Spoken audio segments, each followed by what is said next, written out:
I had an affair with my therapist. He didn't say a word, just moved out. Hello, Reddit. My name is Caroline. I am 31 years old. My husband's name is Evan, a 36-year-old businessman. My husband and I met 3 years ago at a community fundraising event. Evan and I would clock 3 years in marriage in a few weeks to come if we're still married by then. But right now, I don't think that's going to happen again because my husband has moved out and I don't know where he is. I met Evan, my soon-to-be ex-husband, a few months after I left a very toxic relationship. We got married barely 6 months after we met. We had been married for 7 years. We didn't have children, which was a burden to me. Our life was quiet. We lived in a comfortable apartment. From the outside, everything looked normal, but I didn't feel okay inside. Guys, I lost my job, so I started therapy because I became depressed. I didn't lose my job because I did something wrong. The company was downsizing, so they had to lay off some employees, so they didn't need me anymore. I acted like it didn't bother me. I said I was fine when people asked how I was doing, but inside I felt empty. I stayed in bed for hours. I didn't eat well. I stopped answering my phone. I didn't feel like talking to anyone. Evan didn't say much. He was always quiet. He worked every day, paid the bills, and kept things running. He was kind as always. He didn't shout or ignore me, but he never really saw how I was feeling. If I gave short answers, he didn't ask more. If I looked sad, he just left me alone. It felt like we were living in the same house, but on different sides. A friend told me to try therapy. She said it helped her when she felt lost. I didn't know what else to do, so I booked an appointment. I didn't tell Evan at first, not because I was hiding it, but because I didn't think he would care. I thought he would just agree and move on. That's when I met Dr. Nathan, who became my therapist. He was different from what I expected. He looked normal, not too old, not too young. He had a quiet face. In our first session, he didn't say much. He just let me talk. I cried that day. I didn't mean to, but I couldn't stop. I told him about how tired I felt all the time. I told him how I didn't know what was wrong with me. He didn't interrupt or try to stop me. He just listened. I went back the following week, and the week after that. I started looking forward to my sessions. They became the only time I felt seen. Nathan didn't look like I was wasting his time. He also didn't make me feel small. He just listened to me and never complained that I talked too much. Slowly, I started to feel a little better. I smiled sometimes. I started taking showers without forcing myself and getting out of bed before noon. I even picked out better clothes when going to see him. I started being extra. I told myself it was just to feel good again. But deep down, I liked how it felt to sit in front of him. I liked how calm he made me feel. He was good at doing his job. At home, things stayed the same. Evan would see me leave and ask where I was going. I said therapy, and he didn't question me more. I wished he would. I wished he would ask me how I was doing. But he didn't. He just went back to whatever he was doing. Guys, I started to count the days until my next session. I told myself it was because therapy was helping. But the truth was, I wanted to see Nathan. I wanted to sit across from him. I wanted to talk. I wanted him to listen. I didn't feel that way at home. One day, after a session, I sat in my car for a long time. I felt reluctant to drive home. I just sat there, staring at the building. Something had changed. I was not going to therapy only because I felt low. I kept going because I always looked forward to seeing Dr. Nathan. I didn't say this to anyone. I didn't even say it to myself in clear words. But I knew something wasn't right. I told myself it was normal to feel close to someone who helps you. I said it didn't mean anything. But something deep inside me had already crossed a line. I just hadn't admitted it yet. I kept telling myself that it was because of the attention he paid to me that made me feel that way. I kept going for therapy every week. Some weeks I had nothing new to say, but I still went. Nathan didn't mind. He just let me talk about whatever was on my mind. I told him things I had never said to family or friends. I felt safe with him. I talked about feeling like a failure. I talked about feeling small in my own home. I even said I didn't feel close to Evan anymore. Nathan listened. He always listened. He made it feel safe to be around him. One day after a session, I found myself thinking about Nathan in a way I hadn't before. Not as a doctor or a helper, just as a man. He had kind eyes. He had a calm voice. He never rushed me or made me feel like a burden. I tried to shake the thought off, but it stayed. A week later, I stayed after the session. I didn't mean to. I just sat there after the time was up. He didn't say I had to leave.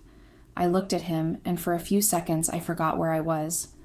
I don't know who moved first, but we got too close. What happened that day should not have happened, but it did. After that, everything changed. I still went to therapy. It looked the same from the outside, but it wasn't. We crossed a line we shouldn't cross, and we kept crossing it.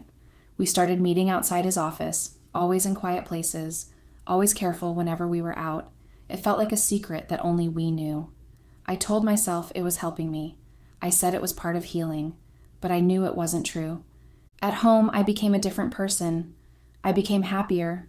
I cooked more. I cleaned more. I smiled more. Evan noticed, but he didn't ask why. He just nodded when I spoke. He looked at me like he was trying to read something, but he never said a word. One night, Evan asked me to sit with him. He said he wanted to talk. It surprised me. He was never the one to start conversations. I always did. We sat in the living room. He asked me how I was doing. I said I felt better. I said therapy had helped me a lot. He kept nodding. He didn't interrupt. I kept talking. I said I felt like I had changed in the past months. I said I didn't feel lost anymore. I didn't feel like a failure anymore. I said I felt seen. I don't know why I said all those things. I think I just wanted to be honest, in a way that didn't sound like a confession. I didn't mention Nathan's name. I didn't say anything about the line we had crossed. But I said enough. More than I should have. I said too much and I didn't know it.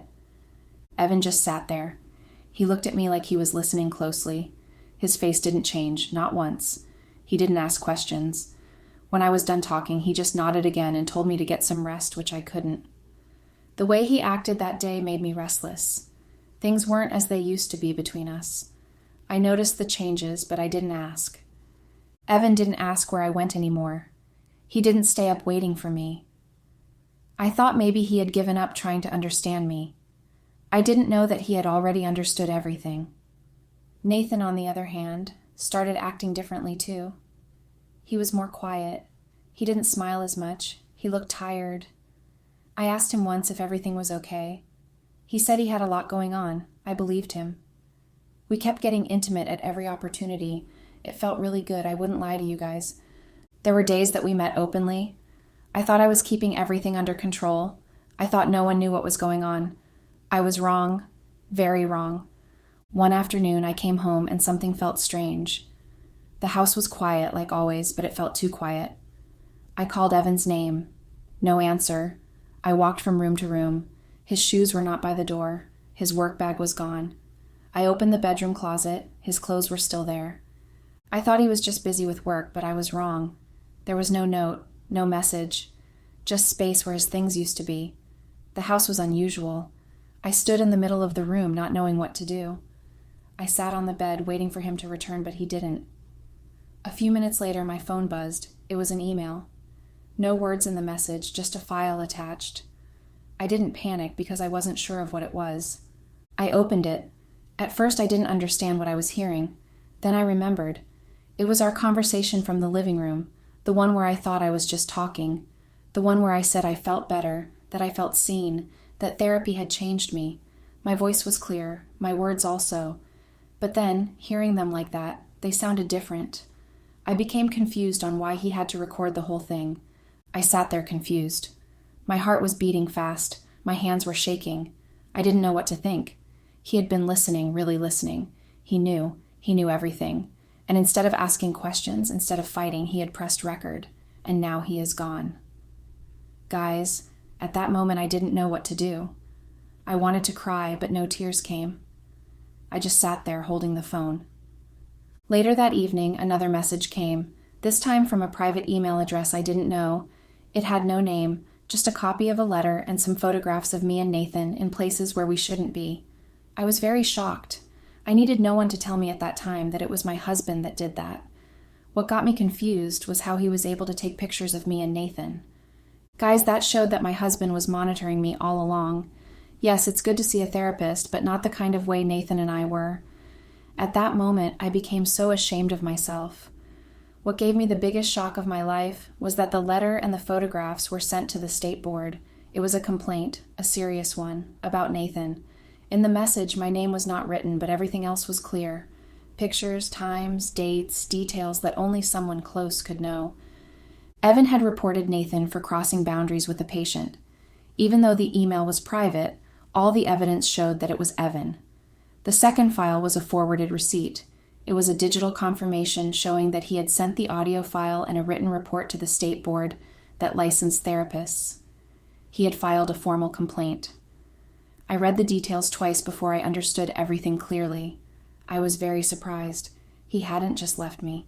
He had ended everything quietly, and he did that smartly. He didn't shout. He didn't ask me to leave. He didn't throw my things out. He didn't block my number or send angry texts. He just gathered the truth, sent it where it needed to go, and walked out the door. That night, I didn't sleep. I walked around the house. Every room reminded me of him, but he was gone. Not just from the house, but from everything. I tried calling him. No answer. I sent messages. Nothing. I checked the front door every hour, hoping maybe he would come back. He didn't. The next morning, I checked the email again. I listened to the recording one more time. I hated the sound of my own voice. I had been so calm, so open. I had no idea it was being used against me. I knew Nathan would lose everything. I didn't need anyone to explain it. The complaint was clear. What we had done wasn't just wrong, it was against every rule he had sworn to follow. And now it is over. In just one day, everything I thought I had was broken. I didn't lose Evan because of a fight. I lost him because I let myself drift away. And he stood there and watched. He didn't stop me. He didn't argue. He waited until I handed him the truth myself. Then he used it, and I couldn't even be angry, because he didn't lie, he didn't cheat, he didn't harm me. He just walked away in silence, and silence can hurt more than any word. For the next few days, I wandered the house like a stranger. I kept thinking about what actually happened that made me do what I did. I realized that I had been so focused on the warmth of someone else that I didn't see how I was damaging my life and marriage. I didn't go to work at that time. I barely slept. I sat in the living room, phone in hand, waiting. I texted. I emailed. No reply. I was very restless. This wasn't anger or betrayal from him. It was something more haunting. He was just gone. I checked my therapist's online schedule the next day. It was empty. His name had disappeared from the clinic's site altogether. No profile. No contact. When I called the office, a receptionist told me he was no longer with the practice. She didn't say why. She didn't need to. For days, I kept refreshing his profile online. I thought maybe he would reach out. Maybe we would talk. But nothing came. Then a headline from a local news source. A therapist's license suspended following an ethics complaint. The article didn't name names, but I knew. Everything ended quietly. My husband didn't block me. He didn't post about it. He didn't scream or argue. He just disappeared. But his silence carried a message that was louder than any fight we could have had. He had made up his mind long before I realized it. I had no idea that Evan was following me all along. He kept me on his watch and never asked questions. He also let me do my things and gather his evidence. About the evidence? He didn't come to me with it. He sent it in such a way that would make me regret ever taking that route with Nathan. Nathan also got his own share of the lesson. It's surprising how Evan could know about Nathan and my affair and didn't react or say anything about it. He wanted his revenge to do the talking, and guys, what guys? It really did. Nathan lost his license. I honestly don't know anything about his whereabouts right now. I really hope he's fine anyway. As for me, my own share of the revenge was the worst. I didn't just lose my marriage, but my husband and everything that made life comfortable. When I went to the bank later that week, I found out the joint savings account had been cleared. Not stolen. Transferred. It was all documented. Moved legally into a personal account under his name 2 days before he left. He hadn't taken what wasn't his. He had simply protected what was his before walking out. I stared at the balance. It felt like a final note. Not spiteful, just certain. Then the car keys and documents and other valuables were taken away with Evan, including mine. I'm still trying to get hold of Evan. For weeks, I didn't leave the house, and I have still not been able to because I couldn't bring myself to explain anything to anyone. The people I once leaned on now kept their distance. I wasn't angry at them. I didn't blame them. They were responding to what they had heard. I wanted to scream, to defend myself, to talk about loneliness and confusion and the warmth I thought I needed. But I didn't. What could I say that wouldn't sound like another excuse? I thought about how he had sat through it all, watched me, hear me, then acted when it was time, without ever raising his voice. That part hurt more than anything else, that I never really knew what he had been feeling, that I had pushed and pulled so much, and he had simply absorbed it all in silence. Update. Hello, Redditors. It's been months since I last updated you guys on everything that happened. I know I took so much time, but I will try to finish this up. Since my husband left me all alone, he never came back, not for once. Just one day I received a message in an envelope. When I opened to see what it was, I couldn't believe my eyes. Evan had filed for divorce and signed on it. Not just the divorce that got me surprised, but the huge amount of money my ex-husband demanded that I should pay for emotional damages. Yes, guys, ex-husband. Evan and I have ceased to be married. We are no longer a couple. So guys, Evan demanded for the amount, and I had no other options than to pay. I was able to do that with the money I got from selling my clothes and accessories, both the one I had before I met Evan and the ones he gave me. Evan even went as far as taking away my car. He sent someone over one weekend to move it out. Throughout the divorce case with the family lawyer, Evan didn't show up for once. We were communicating through his lawyer. He made it clear that he never wanted to see me again or have anything to do with me. After much back and forth with the lawyer, I signed the divorce papers in tears. I was angry that Evan was being harsh on me, and I was mad at myself for bringing such hurtful treatment upon myself. As for the house we both lived in before he moved out, the rent expired, and I couldn't keep up with it, and so I moved out. I still live in the same city, but I moved to a much smaller apartment. It was the only thing I could afford. I sold some of my remaining jewelry and a few handbags to pay the deposit after settling Evan. I'm not even happy with how everything played out. It felt like Evan and I got married yesterday and had a divorce a few hours later because I still can't wrap my head about it. I lost a valuable thing, and I only realized it the moment it was lost. Let's not even talk about how the divorce went. I got nothing tangible out of it, and my husband made sure that happened. Ideally, the properties should be shared between both parties, but unfortunately, my case was different. In my case, I had to pay for emotional damages. Like guys? Isn't that absurd? Husband demanding a certain amount for emotional damages. It's just like me paying reparations for causing a war. I feel so angry. Being caught cheating has to be the most demeaning thing ever. You become so embarrassed and disappointed in yourself that you can't even afford to look in the mirror. Most especially if you have been asked indirectly about your infidelity, but wasn't smart enough to grasp it. That was what happened. Evan knew about the affair.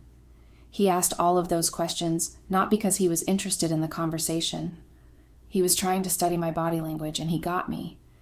In this kind of situation, you end up with regrets and a huge amount of what-ifs. You ask yourself, what if I didn't cheat? What if I did not give in to the temptation? But it's obviously too late for you to start rewinding time by that point, so all you can do is cry like the loser you are. I read somewhere that no one really intends to cheat, but that's false. I cheated on my husband, and I know how intentional I was in doing it. I'm not going to make excuses for myself, but that doesn't make it less traumatizing. He made me do my thing and kept quiet. He even slept in the same room with me and on the same bed. His moves were calculated, and I was there fooling myself that he knew nothing. I still can't believe it. I'm having trouble understanding everything that happened recently. I still can't get a grasp on the fact that my husband has been cooking up a secret plan on how to leave me and ruin my life and Nathan's for weeks, and I was able to find out through an email. My fellow Redditors, right now as I am writing this, I'm literally getting chills on my body. Guys, do you know what it means to live in the same house with someone who has been thinking of ways to ruin your life, and then you did not know? I'm just very thankful that he did not do something that both of us would end up regretting. I thought I was blindsiding him, but it seems like I was the one being blindsided. Practically, he outsmarted me. Anyways, that's all in the past right now. As it is, I have started working at a small local bookstore. The pay is low, but I show up every morning, keep the shelves in order, and try not to think too much. That is the best I can do now. Most of the people I was friends with no longer speak to me. Some don't reply to my messages. Others unfollowed me quietly. My family was kind in the beginning, telling me to keep going, but I could sense the judgment. I heard from my sister that my husband had sent them the email too. I don't blame him anymore. He did what he needed to do. I have not seen or heard from Nathan again. His number no longer works, and the counseling office where he used to work shut down shortly after he lost his license. I don't know where he is or what he's doing now. Sometimes I wonder if he also thinks about me, but most days I remind myself that it doesn't matter anymore. What we had, whatever it was, came with too high a cost. I regret ever having an affair with me, but what I don't regret was how Nathan listened to me when I was about to lose my mind.